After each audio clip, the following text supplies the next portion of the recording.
Previously on AgentPalmer.com, Multiversal Mayhem caps the Graven Trilogy in the unbelievably good Ethera Grave. How I halved my record collection and why I did it. And not only was the guest for 101 familiar to longtime listeners, but so will this one. This is the Palmer Files, episode 102, which features the long-awaited return of my friend and the second Palmer Files guest, Kristin Maier. We discuss writing and blogging, sharing, slowing down, speeding up, understanding ourselves, cycles, perception, reality, and so much more. Are you ready? Let's do the show!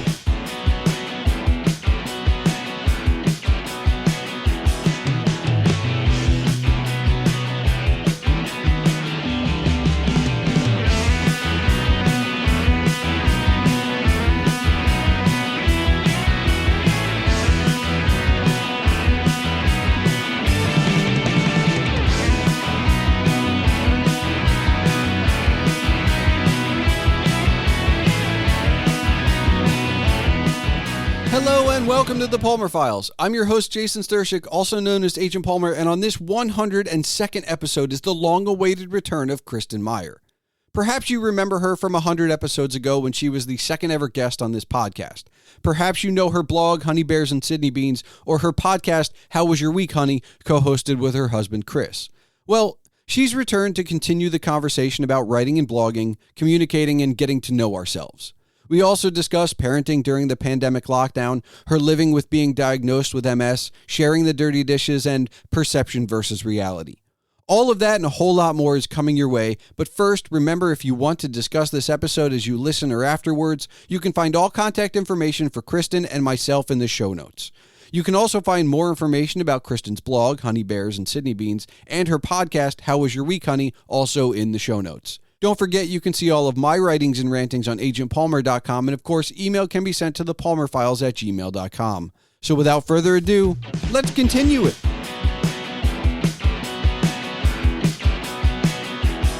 Kristin, I know the first time you came on this show, which was far too long ago, we discussed how your blogging started as a way to stay in touch with your extended family. Yes. And since that episode, we have lived through a global pandemic, and you are now living with a MS diagnosis. Mm-hmm. And through it all, you've continued to write. And in fact, you and I probably don't talk nearly as much as I think either of us would like, but I've been able to kind of follow your journey through the blog. And so I wanted to ask you, has the act of writing changed as your circumstances has? Like, because as a reader, as someone who's just been following along, and as your friend, it feels like the blog has become a bit of a catharsis for you. Do you want me to answer? Yeah. Okay. Yes, I've actually gone back because I'm in the process of changing servers. I don't know if that's what it's called, but I'm going from hosts, whatever. Yeah. Blogger to WordPress. Yep.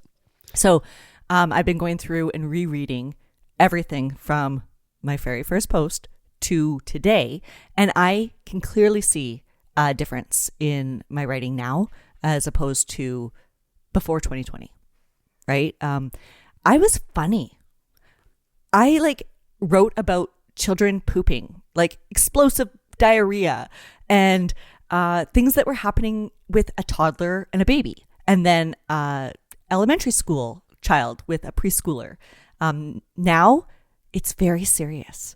I feel like it's more of a is it? Well, hold on though, because here's the thing, and I don't, again, just from the outside, all of the friends I have who have kids your age and older, all of the funny stories happen when they're younger.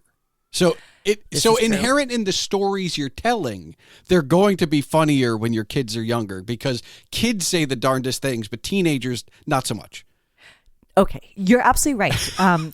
Because actually, my youngest, she's 10 now, so she said, "Mom, do you write about me in the blog?" So I used to write about you a lot more, but now they feel like their stories. Yeah. And I feel like I am encroaching on their privacy when I tell stories about them. Okay. So more now, it's stories about how I feel about them. So it's not their antics, which are still funny and they're still poop, Okay, like a 14 and a 10-year-old, 2 girls, and there's still so much poop and so many stories like that I could tell. But now they would be embarrassed. Yes. Right? Now it's not as funny if something happens to a 14-year-old that shouldn't happen. Right? So that's their private stories that maybe they'll have a podcast or a blog later in life and tell all their embarrassing shit. But it won't be me that's telling it. All right. But I will say you seem to be, at least in the last couple of years, getting out of your own head. Like it almost feels like when I read your blog, I'm in your head, and I guess, have you gotten to like the stuff from the last year when you've been going through? Because like, it feels like a different kind of writing. Like it feels like it went from, hey fam, this is what's up, to dear journal, this is what I'm feeling. Like that switch happened. I don't want to blame it on the MS diagnosis because there was also a pandemic in there, and I think both of those things combined. But it definitely feels like you went from, hey, I want to tell you what's up, to dear journal. Like that shift happened. Things got so heavy. And having, again, 2 kids at home during COVID in years that were very important to their development, right? So in the last year, I was diagnosed with MS. We're just getting through COVID. My eldest was diagnosed with depression, which has been, that literally changed everything. It was right before I was diagnosed with MS, and dealing with what she's going through and everything on a daily basis makes me not as funny, makes me not as telling the story from a third person as opposed to like telling my story, right? Like, and talking about my thoughts, feelings, fears. Yeah. But I have to be so careful because you don't know how many people message me and are like, stop complaining. And I don't want to read your blog but it's if you're what's always going on. complaining about your life. And I'm like, I'm not complaining about my life. I love my life. And this is where like my uncles and that, they're like, you doth protest too much. I'm like, no. I truly love where I live. I love my husband. I love my children. I have a very semi-charmed kind of life. So I'm never trying to put out negative. I'm trying to help people that may be going through similar things as me. And I try to end on a positive, hopeful note every time. But to be honest, some days I'm not positive and hopeful. Yeah, I mean, see, I don't. So many people message me. You have no idea. But how many people message me. I would say they're not reading your blog properly then, because like I think you, whether you intend to or not, I think there's always a subtext of positivity in your writing, and I also think that we have bad stretches.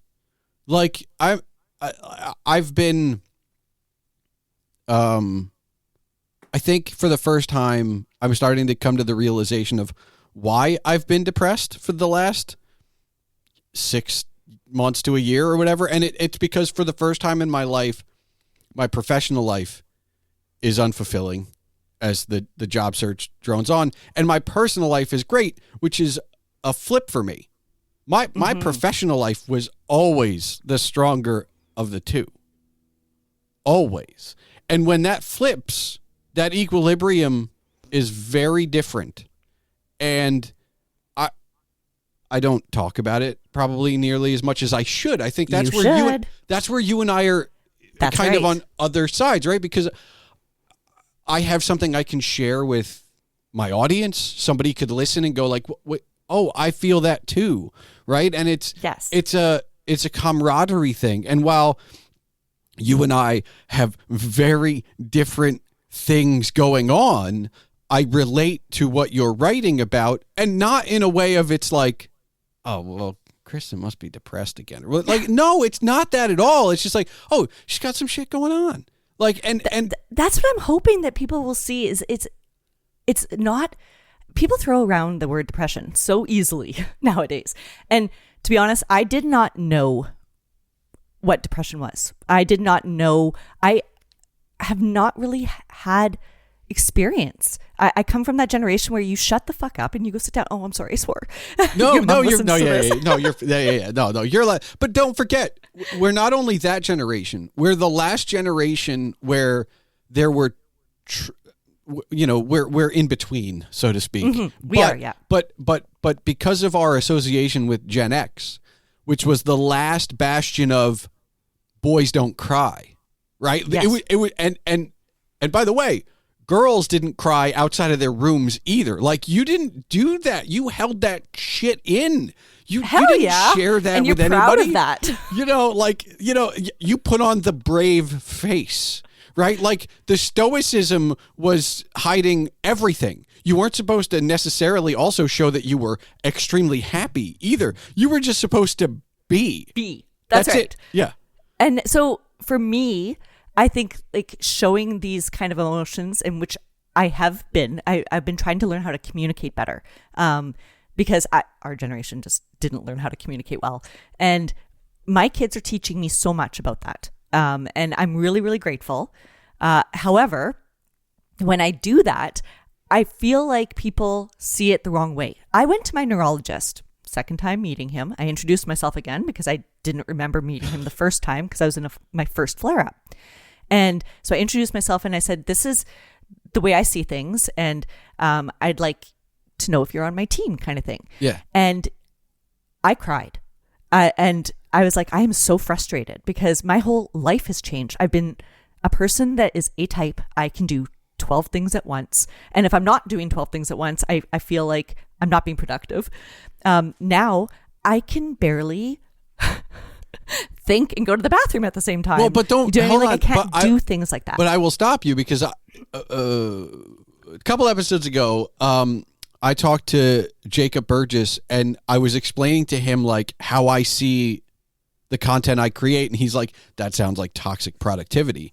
And it absolutely is, but somebody has to tell you that, right? Like, and I'm in the same boat as you where like I can do those 12 things, and there's a part of my brain I'm active currently I'm battling this part of my brain because I don't want to go to bed having written one article or having edited one podcast or having just recorded a podcast, just doing one thing and saying, well, that was a waste of a day. Like that, because it's so not. But that's... I know. But I'm learning this. Okay. This is so hard. But you and I, this is where we have been, ignoring... Let's go to 2019. From 2010 to 2019, those were the lives we led. You had kids and a job and a family. I had a job and a podcast and like trying to have relationships. Like we all had... You and I specifically probably did more than we should have. If we're being like in hindsight, looking back, like we probably could have unpacked a little bit and been fine. But I miss it. I'm not going to lie. Like I miss that feeling of, and this is where I keep on saying to my oldest, because she's like crying while she's doing the dishes. Right. And I'm like, why are you crying? And she's like, I went to school all day and then I had to come home and I had to like clean my bedroom and now I have to do dishes. And I'm just like, wow. Because I feel like when I do 15 things in a day, I just like pat on the back, like look at me. Yeah. I cannot believe I've done blog posts where I write about my day at 7 a.m. I started and then all the way to bedtime. And I'm proud of those days. I can't have those days anymore and I miss them. But when I told my neurologist this, he called my doctor called me, my like family doctor, and said, your neurologist believes that you suffer from depression and need to be put on antidepressants.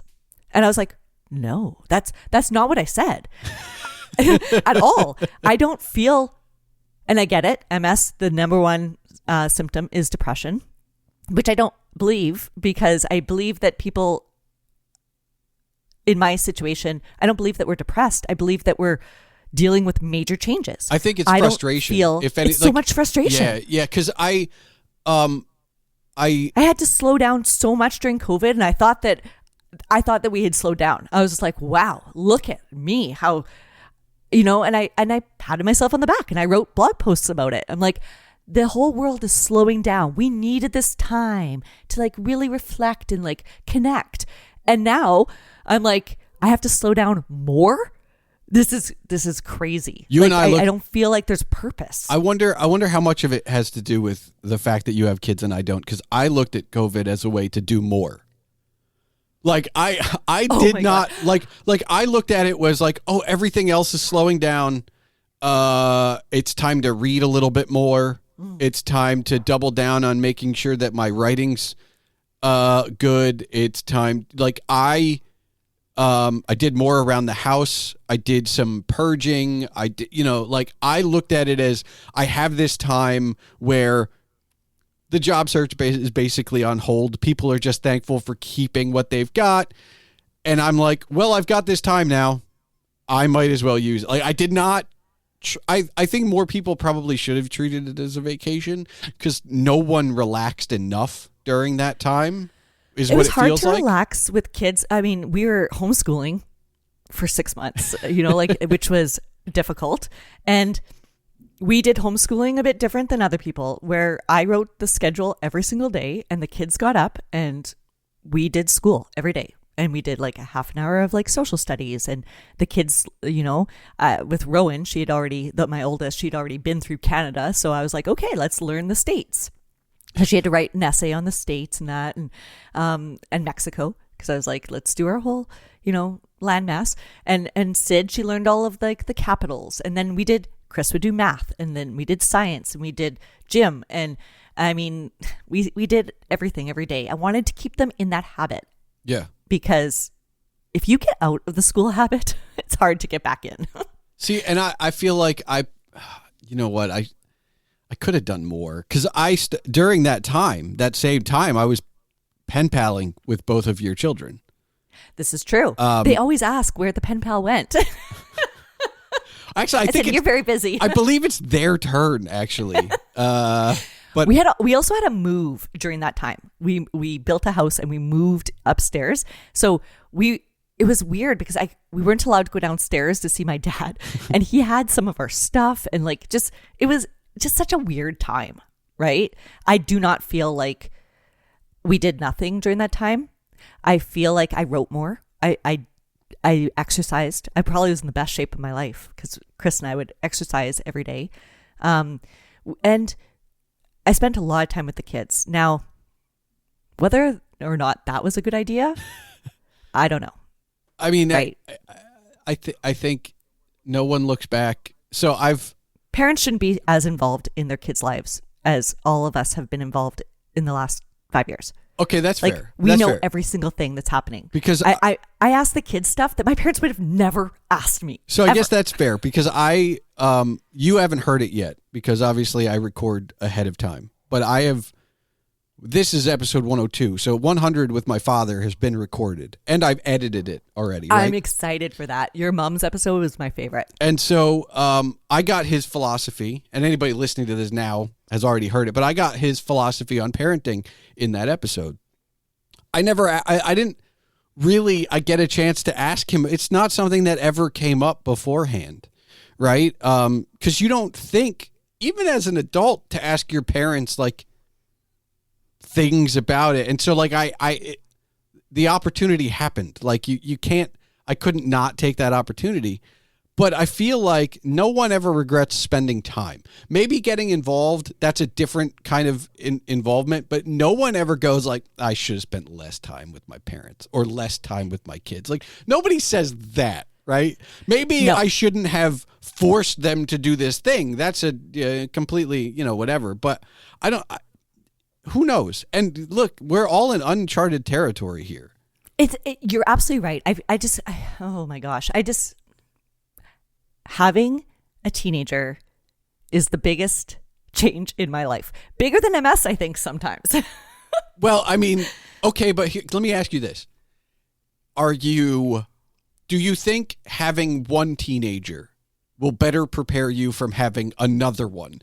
Because the younger one's on her way. Like you can't stop time. Time's undefeated. They are so different. That it's not going to matter? I don't think so. Okay. They're so completely different. Our youngest, who's 10, is already a teenager. And the 14-year-old acts like she's 10 most times. Like crazy how different they are. Sydney is a little mini me, and Rowan is Chris. You know what's funny?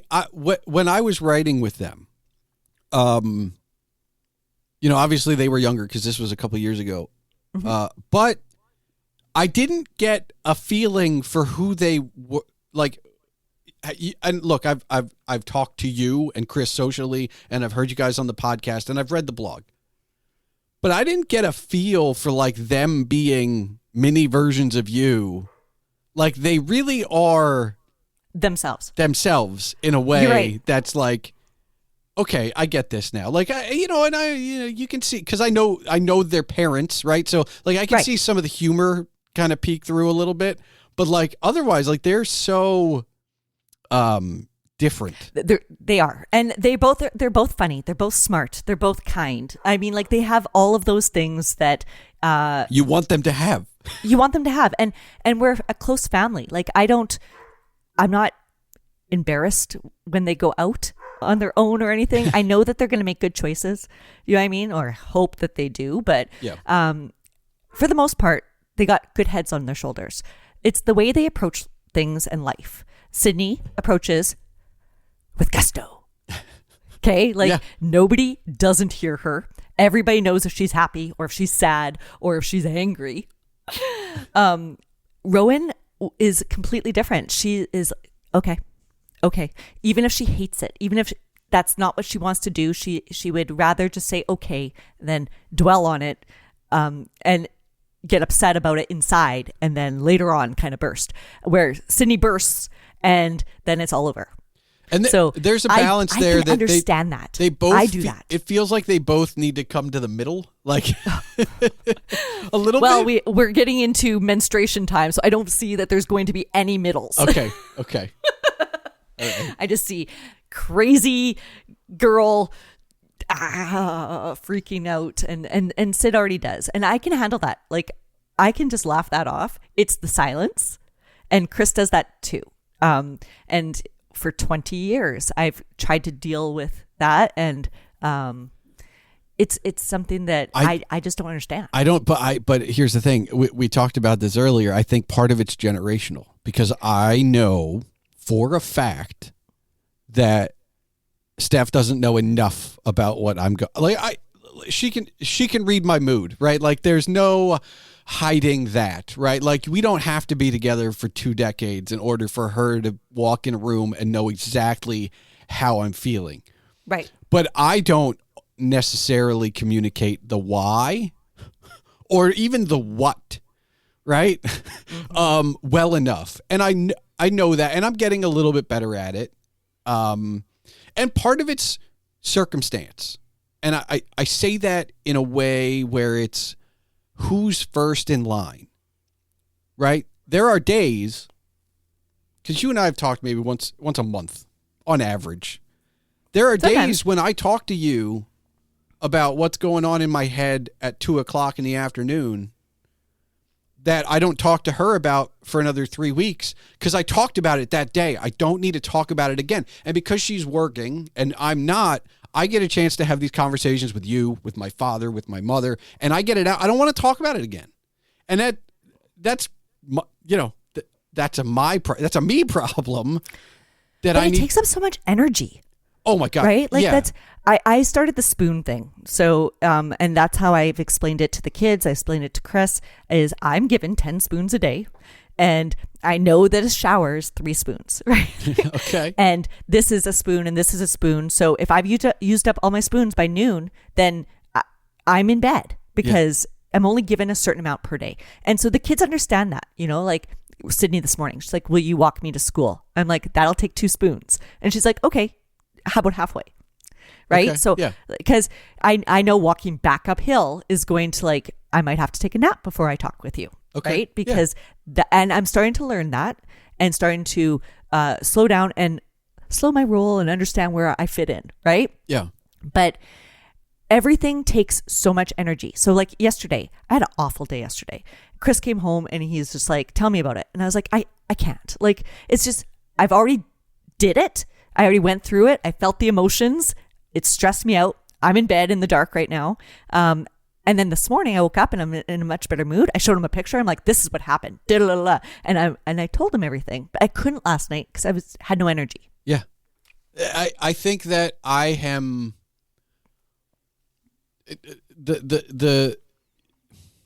I don't know what it is, but I think I'm learning from the people around me, you specifically. For some reason, there are a lot of people I know that have MS now. Really? It is weird. And what I have learned is, for better or worse, I don't want to wait until I get not that diagnosis, but I get something. Like I know I'm not going to be living, knock on wood, but I just don't foresee a scenario where I'm not diagnosed with something, cancer, MS, some kind of thing before I'm 80 or whatever it is. And I look at everyone who's doing their stuff and living with their thing. And, maybe mine's done. Maybe my anxiety is my thing, right? But I look at it as everybody else seems to have found their new normal with whatever that is that they're living.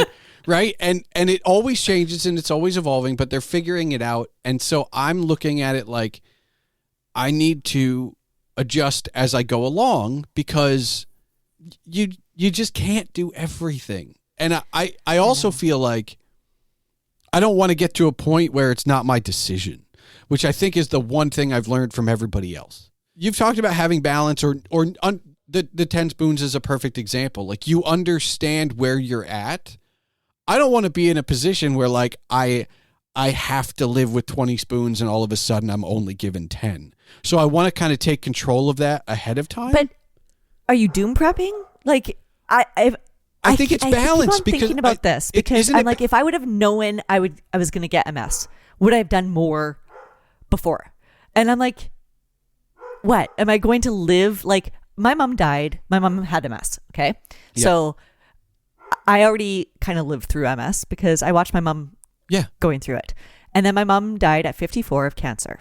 So I'm just watching me wear her cardigan. It's not her cardigan, but it looks just like it. I just look in the mirror and I'm like, I am my mother.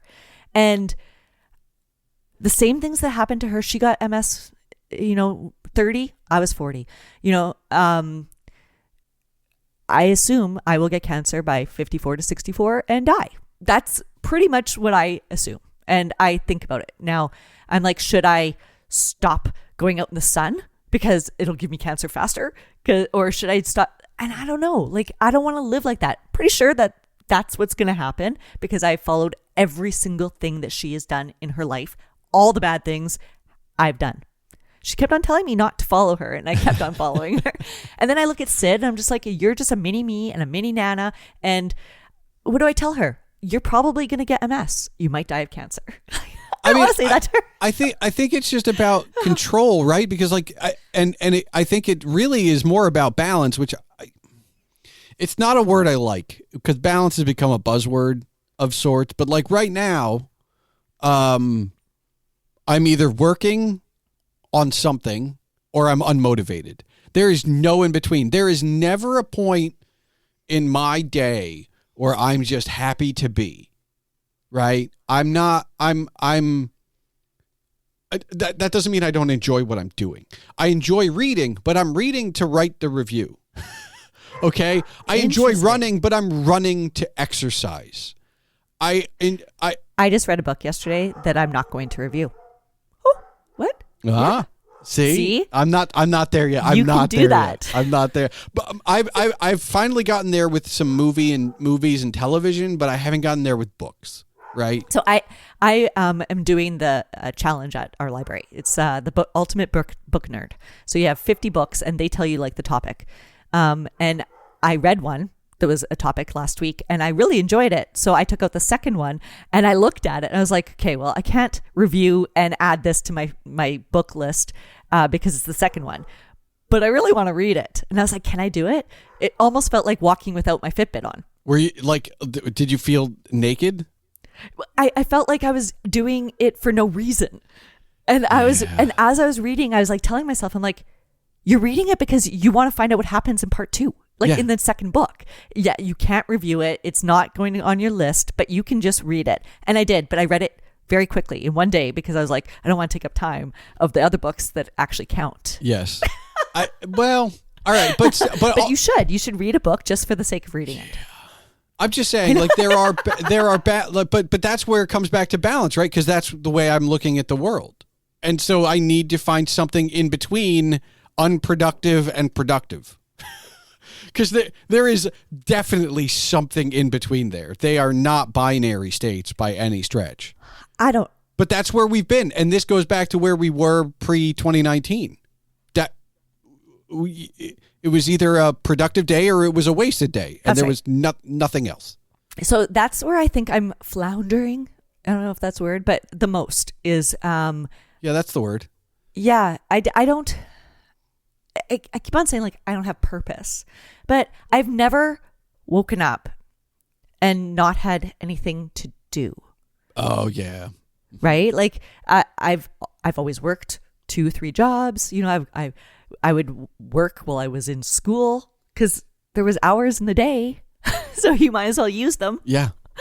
And I would have like so many things on the go. And now I wake up and I'm like, which book am I going to read today? If my eyes are even good enough to read.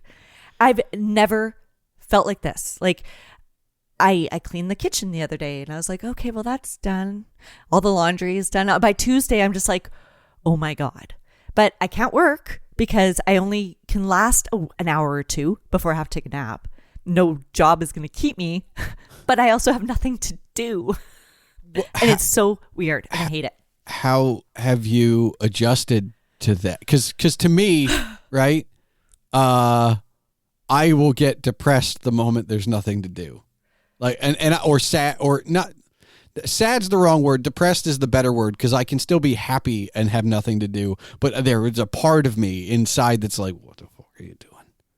What's going on here? Like, this is not like the right. I am my when there's nothing, you know, when there's no to-do list, that's when the alarm bells go off. That's the red klaxon flashing. Like, now maybe the alarm's not going off. Maybe it's just flashing in the background, and everybody's like, "Yeah, well, this is this happens every Tuesday or whatever." Like, who knows? But I'm just like, I can't. I need to move on to the next thing. Chris and I don't fight. Like, we don't fight about money. We don't fight about much of anything. The only time that we ever fight is when there's no plan. If I wake up on like a Sunday and we haven't discussed what the family is doing that day, or there is no plans, I am a crotchety bitch. I'm just like, there's no plans. I don't know what we're doing. You know, like I plan my meals a month in advance. Right? You and I are the same in that regard though, because like I will ask Steph what she wants for dinner at lunch. Oh my God, I could not do that. I could not like wait till noon and trying to figure out what I'm having for dinner tonight. Well, I know what I'm having for dinner next Friday. Oh, see, yeah, it's easier for two, right? Like I think that gives me a benefit, right? But she's like, I haven't figured out what I'm doing for lunch yet. Yeah, but if I need to defrost meat, I need to do it now. Like it can't. Absolutely. I don't want to wait until like some of the meals I want to cook, I can't do if you give me 10 minutes notice. Like that's just not happening. And the same is true of like my buddy Zapata. I'll be like, hey bud, you want to hang out later? He's like, maybe. I'm like, well, I need a yes or no. I will just bother him. I'm like, dude, look, I'm not going to be offended if you say no, but I need an answer. Like, I just need to know what's happening. Yes. The worst, there's a couple things that like really set me off. And it's like, if people don't RSVP, if I like hand out birthday invitations and like the people don't RSVP, I'm just like, how am I supposed to expect? Like, why would people not do that? And that's kind of like my dad.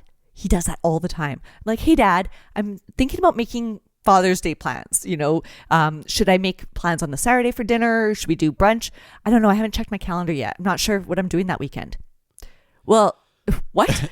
You know, like, so he looks at his calendar. He's like, I don't have anything planned, but I don't know what I'm going to be doing that weekend. Well, I do. How about you just put in your calendar you're doing something with me? Like, Why? And it happens to my sister even more because she'll be like, Dad, can you babysit the kids? And he's like, I'm not sure what I'm doing that weekend. Well, now you know. Yeah. I just asked you, you say yes, and now you have plans. Yeah. What you're saying to me is that you don't want to have plans with me. But thanks, Dad. But that planning thing, I think, has everything to do with us waking up with a to-do list. They're interchangeable. I can't do that now. I don't know how I'm going to wake up in the day. And that is so freaking scary and frustrating because I can't make plans for next week. We've tried to go away so many times. I'm like, let's do it. And as it gets closer, I'm like, I can't do that. I can't do that. I don't know how I'm going to feel that day. All right, but here's a question for you, because this is where your situation turns into my old situation, whereas my anxiety gets worse in anticipation of something. Yes. So if you asked me right now to jump in my car and go somewhere, I would probably say sure. If you tell me we're going in a week, I have a week to ramp up the anxiety to the point where I'll probably be like, nah, let's not do that thing. And that's where that's kind of the life I've lived. And so I try and trick myself when I know there's something coming up to not think about it until the day before. Like, I still go through the motions of being a planner and being a preparer, but at the same time, like, I have to put it out of my mind so it doesn't become a thing. Debilitating. A debilitating thing. Because that's what it becomes for me. And Chris, another time we'll fight, but it's not really fighting because he knows me so well. We'll make plans, and the day of, I am a complete shrew. And he's like, it's okay. We're still going out. You can treat me like this. You can call me every name in the book, but we're still going out tonight. You made plans. Follow through, Kristin. And I do, and I always have fun. So I have to remember that. But now it's got to the point of I don't know if I'm going to be able to do it. So I stress about that, which means I don't sleep. And if I don't sleep, then my symptoms flare. So I'm in a bad cycle where, like, if I have to work the next day, because I try to do 4 hours a week. And so if I have to work the next day, and then it's on a Tuesday, and then Wednesday I have an appointment, and then Thursday I have to work again. On Monday, I can't sleep because all I'm doing is thinking about plan B, plan C. What if I can't do this? Who's going to pick up the kids? What if I can't do this? And I stay up all night, and then I can't get out of bed the next day because my body won't work. I'm with It's you. awful. I don't need that's been my anxiety. Like, that's kind of the thing, right? And the worst part about it is not that it always comes back to this, but like we weren't told to share our feelings. And so it's always internalized. And regardless of how much I share, I'm not saying it's the tip of the iceberg. I think I do. When I do share, I share a little bit more than the 10% that's above the water. I might share a little bit more, like 50% or something like that. But that's still half the story I'm not telling you. Right. Because I don't want to get into it, or it's got like telling you I'm anxious is part of it. But if I go any deeper, I'm actually just going to get more. Like, I can tell you what's going on, but if I explain it, it's going to make it worse, which it doesn't, though. I watched with Rowan when she holds everything in, and when the dam finally bursts and she lets it all out, I can literally see the difference. Yeah. Like, it's physical. The way she holds herself, the way everything, the next couple of weeks are always amazing. I'm like, didn't that feel good? Now, can you remember how good this felt? That next time you're going through things, next time you're thinking these awful thoughts, can we talk about it? Because the more and more we talk, the better and better it feels. The more and more it seems far away, right? Like, yeah. And like you said, when you tell a little bit, you've already told the story. You don't need to tell stuff later on. But if you told it again and again and again, then that story just becomes a story. It's not your feelings, right? Like, so that's what I keep on telling Rowan. I'm like, just talk. And that's what I do in my blog is I talk. I write all week and then I kind of filter it down.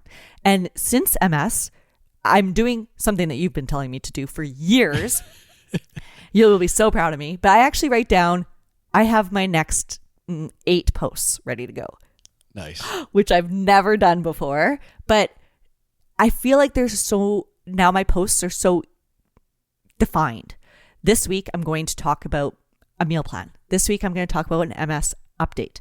This week is about the kids. Yeah. So this week is about books, right? So I have like these 4 things and I only post once a week. So I'm like, wow, I'm already into July and August with my posts because I already know what I'm going to be posting.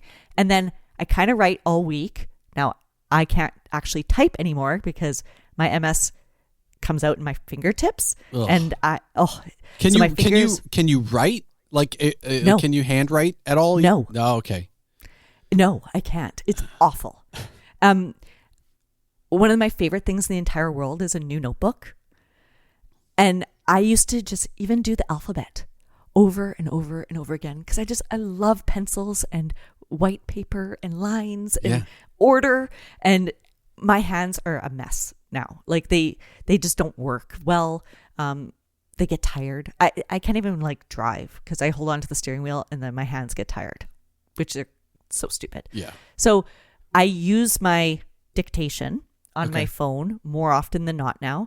And I'll write all week and then erase most of it because I know I can't put that out there because people are so judgy. And every single person is like, well, why are you complaining about this? Or why, if you can see this in yourself, then just don't. And I'm like, oh, really? Okay. Yeah. It's just so easy. Like, that's why there's I mean. I write about like my mom. It's her 10-year anniversary coming up in a couple weeks. And, you know, like my uncle will message me and he's like, it's been 10 years. Stop whining about it. I mean, I'm not whining about it. I miss my mom a lot. I think it's, I was a smoker at a certain point. Mm-hmm. I knew it was bad for me. That's right. Still did it though. And by the way, by the way, I'm the enigma. Hi, I'm the one who quit twice, cold turkey. In fact, had I not started up again, I would have, had I not started up the second time, I would have been successful the first time. I blame Zapata for that. He handed me a pack. And I was like, oh, okay. Oh, yeah. Oh, I guess I'm doing this again. I quit cold turkey the first time, 7 months. And then my grandfather died of smoking. And I came out to Penticton and my mom handed me a cigarette. And she's like, I know you quit. I've quit too, but this is a rough week. And so I started smoking again.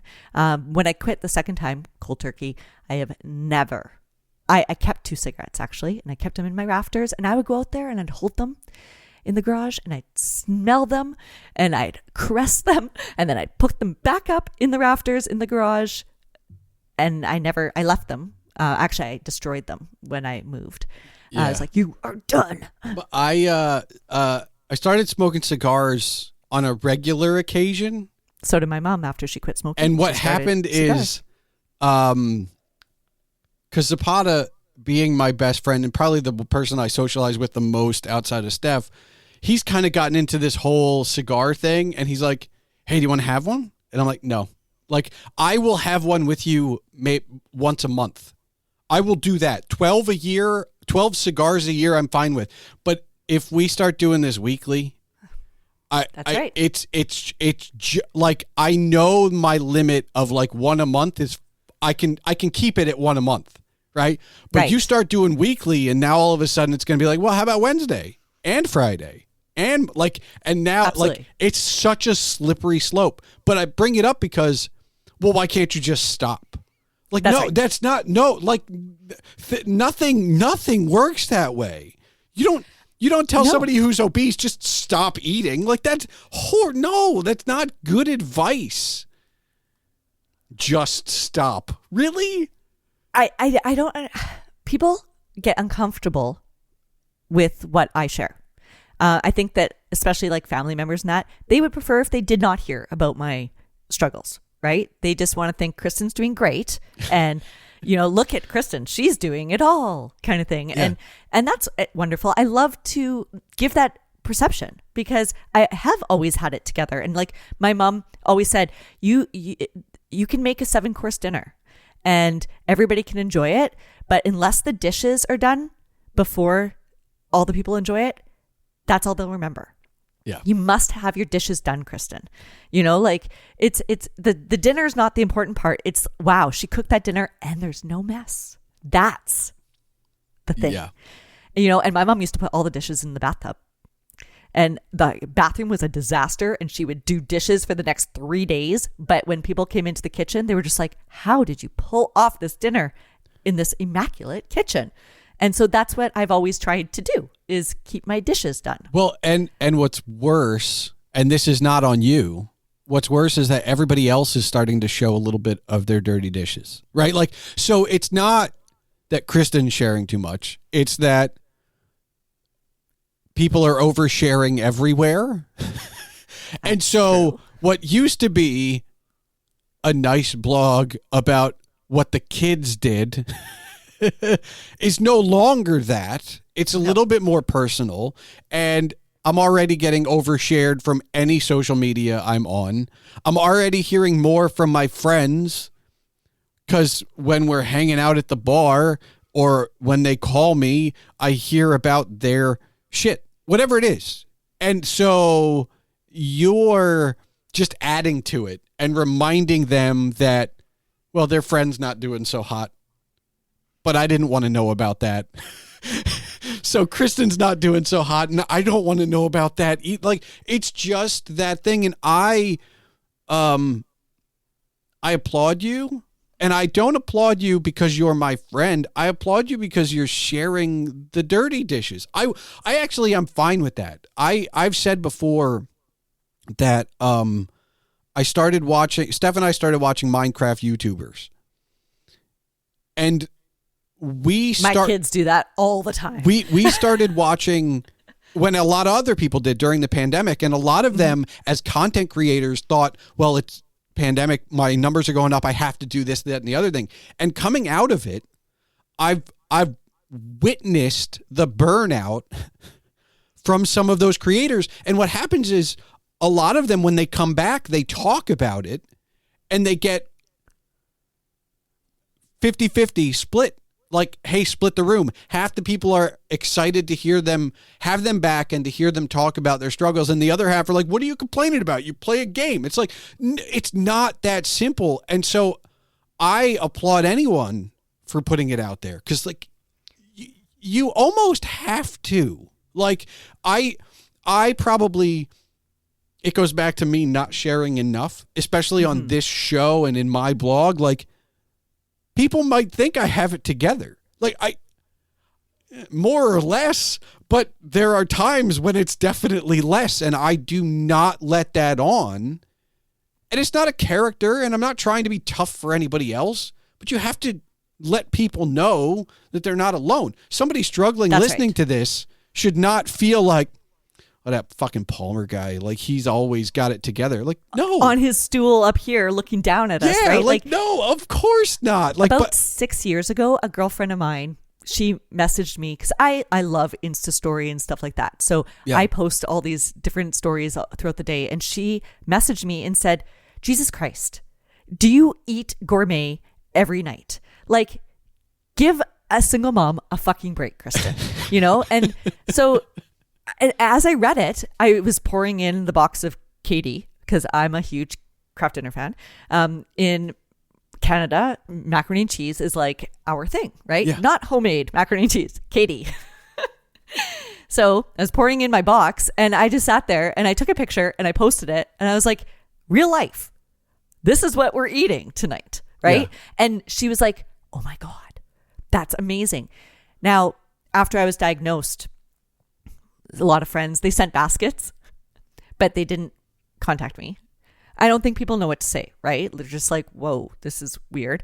So after a couple months, she contacted me and she just like put it all out there. She's like, I'm talking to my mom and just, this is shit, Kristin.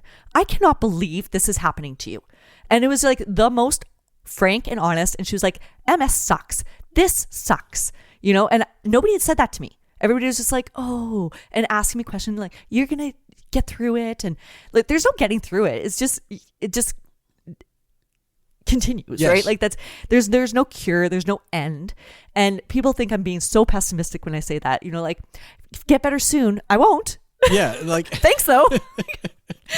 You're saying that for you, because that does nothing for me, because all it does is reassure that I'm not getting better. Yeah. Thank you for saying that again. But she was so frank, and I wrote a post about it that week, and I was like, let's stop with all of like the facade of everything's great. This is shit. Yeah. And I'm pissed off that this happened to me. Right? Like, so I think that she really was like a smack in the face of like, you got to be real.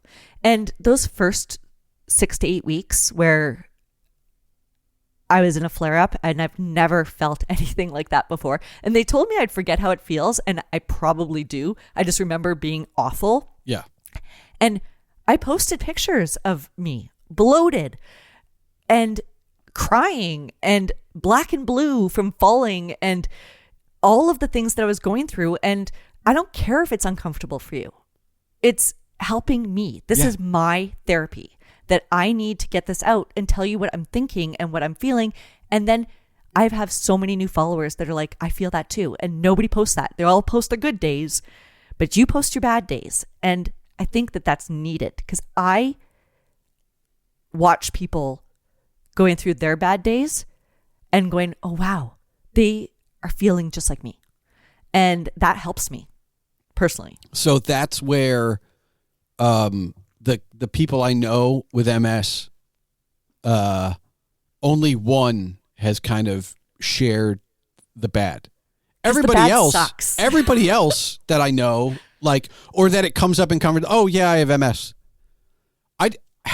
I don't know, like, you wouldn't, like, and I'm not saying that it's like a disability, like, oh, you're in a wheelchair, right? Like, you don't have to, you don't need to say it like, but to make it seem like you're normal, who are you doing that for? And most likely it's for you, right? Like, you're doing that to so the world doesn't think you have it, basically, or whatever it is. But like, it goes back to me being depressed and not sharing that. Like, right. My mom did not share, like, at all. We lived together. I had no idea what she was going through on a daily basis. And everybody that has MS is different. Yeah. Right. Like, every single person that comes up to me is like, I know somebody with MS and they're fine. They work all the time. I'm like, that's great. I'm really, really happy for them. Well, it's the same with depression or good eating disorders or like any number of things. We're all individuals, so that it's never the same. Right. Well, I have lesions on my brain. So my lesions are not the same as your lesions, because they're in different spots. Yep. They're different diameter. I have a different amount. I mean, it all depends where your lesions are, where they're interrupting service, right?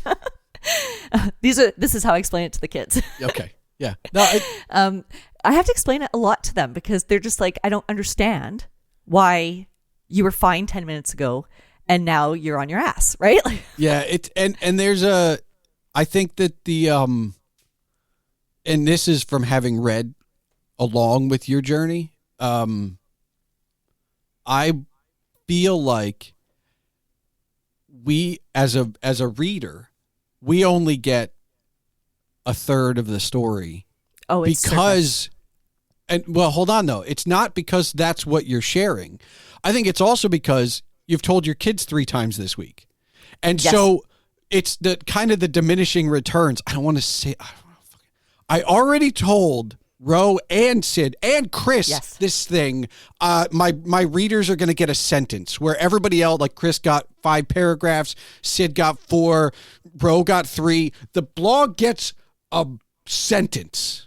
Absolutely. You know, it ends up being surface, because I've already verbally vomited all of my things for that day, and I'm exhausted. Yeah. And so I always give the conclusion in my blog, right? Like, so whatever self-actuality or self-awareness that I've come to each week before I write it, I'm not working through it.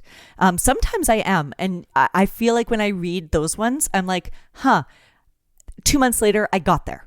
Okay. But I was not there yet, especially with this kind of thing. I mean, I've only been diagnosed for just over a year. So by next year, who knows what I will be thinking. And because I know that my thoughts now compared to the way I was last time this year are completely different.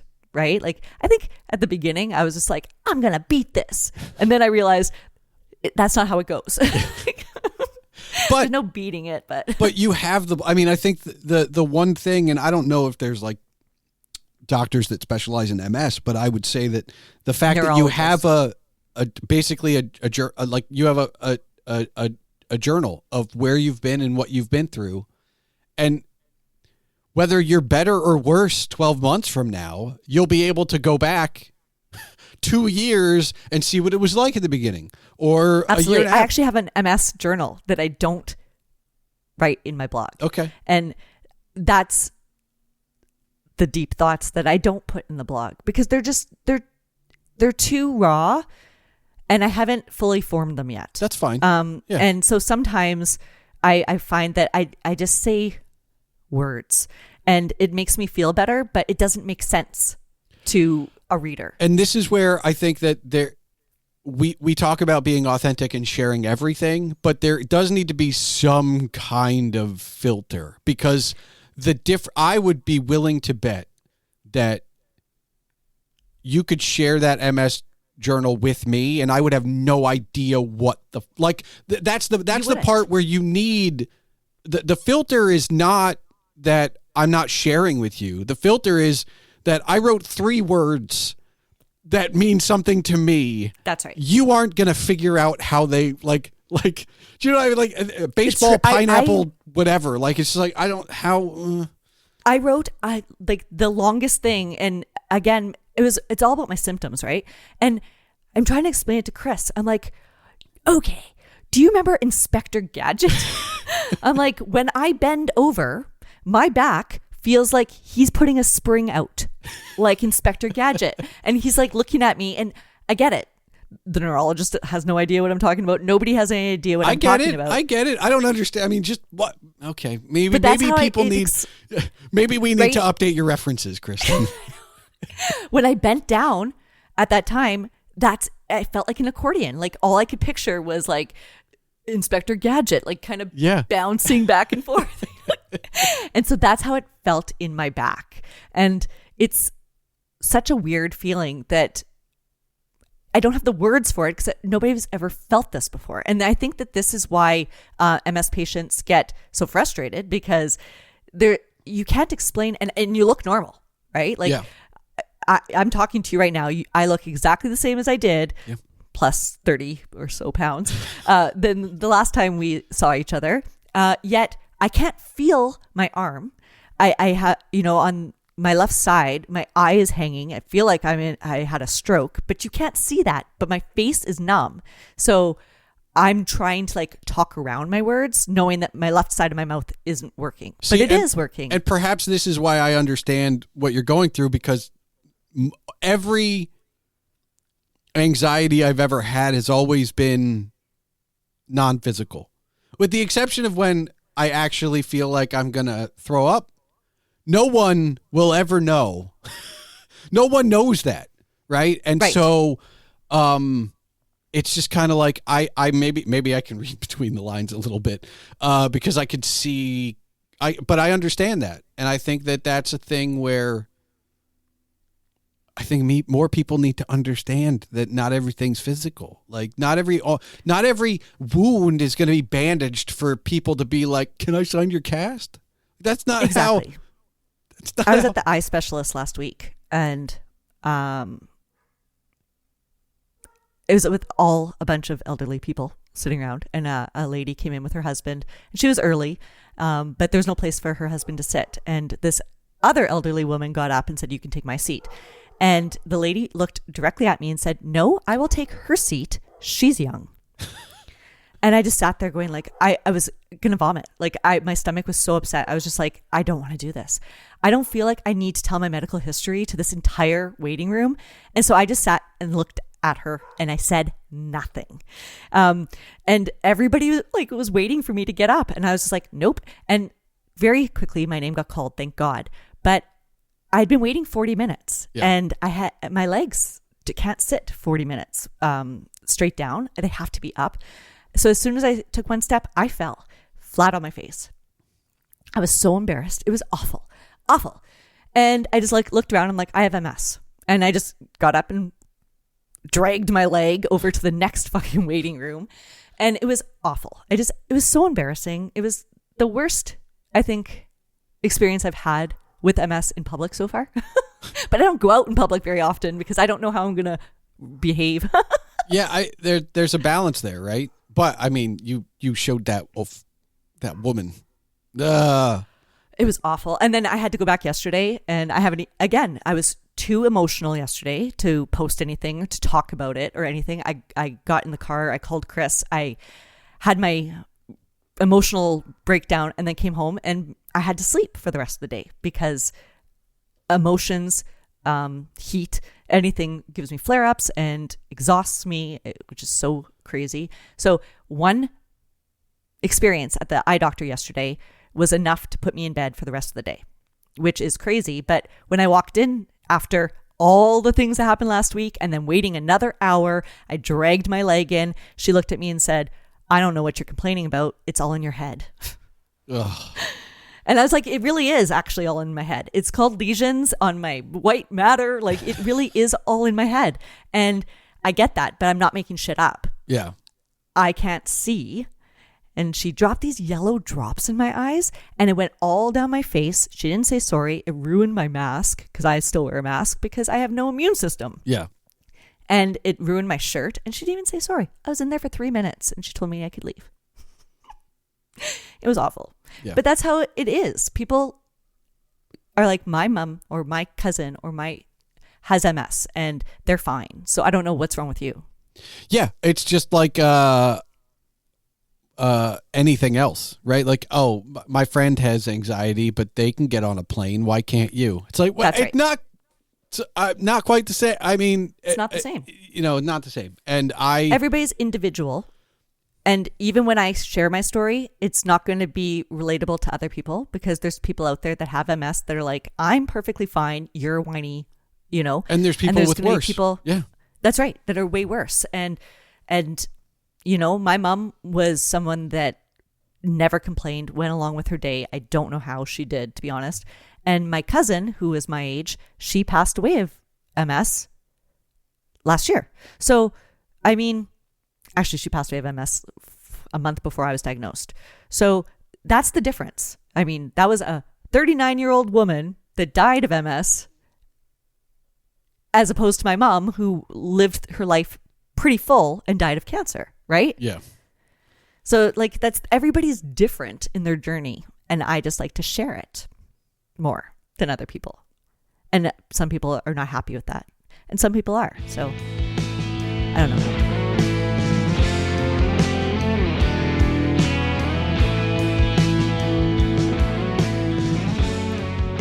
When it comes to sharing your story, it is often diminishing returns. The first person gets the most, the last person gets to hear the least. But there are two things of importance here. One, you should share it anyway, because we could all learn to communicate better. There are so many roadblocks that talking is now seen as the least accessible form of communication because we have these mobile devices. But honestly, talking one-on-one is the most effective form of communication, so don't neglect it in favor of that 3-paragraph text message. And two, perhaps most importantly, you should share it because within reason, almost every story has merit, and holding on to it for yourself does nothing for the people who may need to hear that they aren't alone, even if they don't realize they need to hear that. Clearly, you have to know your audience. I'm not suggesting you tell the story to everyone on the bus or in the waiting room, but do your friends and family know what you're going through? In the meantime, I'm doing well, so is Kristin for that matter, and we're both working towards being better than that. Thanks for listening to the Palmer Files, episode 102. And now for the official business. The Palmer Files releases every 2 weeks on Tuesdays. If you're still listening, I encourage you to join the discussion. You can find all related ways to contact myself and my guest, Kristin Maier, in the show notes. There, you can find links to visit HoneyBears and SydneyBeans, her blog, to see what Chris has been up to, and you can also listen to How Was Your Week, Honey, to hear what she's been up to. The music for this episode was provided by Henno Heiter. Email can be sent to this show at thepalmerfiles@gmail.com. And remember, your home for all things Agent Palmer is agentpalmer.com.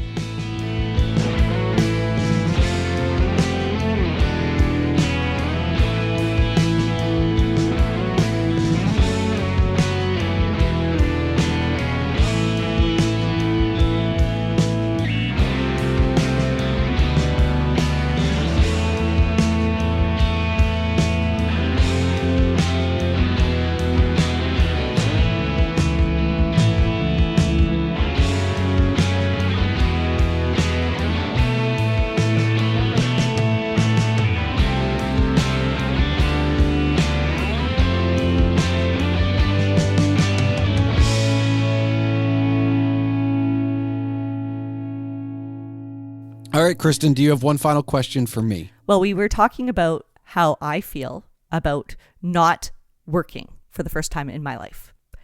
And I was wondering if you feel that same way. Do you feel like you have less of a purpose in life because you're not working?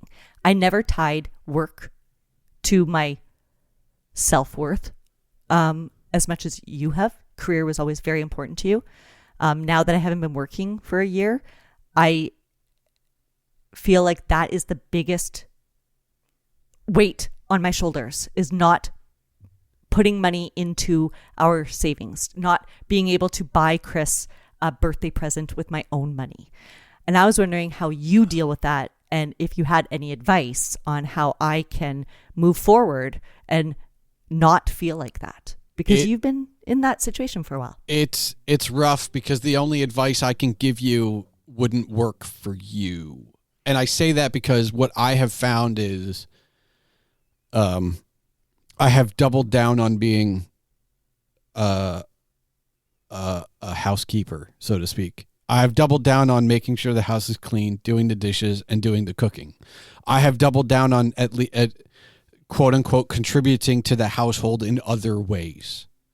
Okay. The career part of it though absolutely sucks, and I do not know, without true actual therapy, I don't know what there is to help me with that, because the more you put yourself out there and get rejected, rejection's not a bad thing. But for me, the hard part is my job search has been twofold. One, it's actually applying for jobs, and the other is the quote-unquote networking when you meet with people that are willing to talk to you either in industries or at companies or whatever. And for me, I would suggest that if you can deal with rejection, just apply for jobs, right?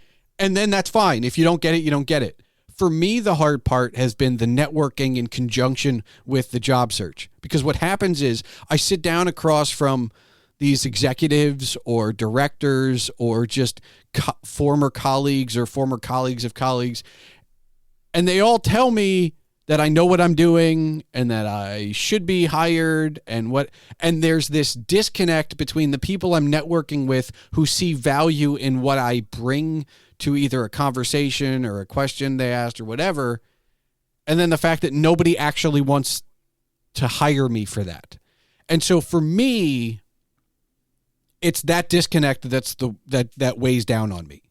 I think if I was just networking and eventually maybe somebody would offer me a job from that would be fine. But you can't just do that. You still have to apply for things. And so the people that say I have value versus just never hearing back from companies, that disconnect is the part that hurts the most. Gotcha. Because you hear that you have, and it's not this is not oh, your parents always tell you you're special, right? That's not what this is. Like, I've met Another with problem that we did, by the way. Way too much. Great jobs. Way too much. But it is that, like, all these people tell me that I have value, and then when I put myself on the market, no one's biting. Right. And so I would love to believe that those people aren't lying to me, but perhaps it's because they can tell the truth because they don't have to spend their budget on it, and nobody wants to spend any money, and it's a whole but I have doubled down on the household of contribute. I need to contribute in some way. Right? And that's just, I can't sit idly by. And Steph's supportive of the podcast, the blog, I do have like a small consultancy where I make a little bit of money. But I would like a job. And I think the worst part about it is, and I've started to consider leading with this in every networking / job thing I do. I'm not looking for my next job for the next 6 months. I'm looking for my job for the next 6 years. Maybe you'll fire me before then, but you don't have to worry about me jumping. Like, the problem is people look at anyone between the ages of 30 and 45 right now as people that have jumped from job to job to job. And yes, I have former colleagues that embody that to a T. They probably make exponentially more money than I ever will because they're on company 7 and they've never been fired from one. But I don't want that. Like, right. None of that seems comfortable to me. I want to hitch my wagon to a company and stay there. Do you think maybe that is something that companies might be scared of? Because it seems like nobody wants to commit to anything anymore. I mean, I think that people might be like, I only want you for 6 months, and if it works out, we'll go from there. Anybody that wants to stay longer, when that might be scary for some companies, especially companies with younger executives. They're like, well, we might not want you in 6 years, so why would I agree to that? Like, long-term contracts. Then I don't want to work for you. Like, that's right. The thing. Like, for me, there is, and maybe I don't know if that is how it works. I haven't been in the job force for a very long time. But here's the thing: I don't know how they're thinking because most of you don't get to talk to those people most of the time. But what I would say is, and maybe I'm extremely old-fashioned in this, but I like to think that if you come to understand the company you're working for, you will do a better job. And that is not something you learn in the first 2 weeks. Yeah. I know, it just feels like so many people are scared of, like, commitment. I mean, look at all of these young people living together and not getting married, which was going to be my question. Hey.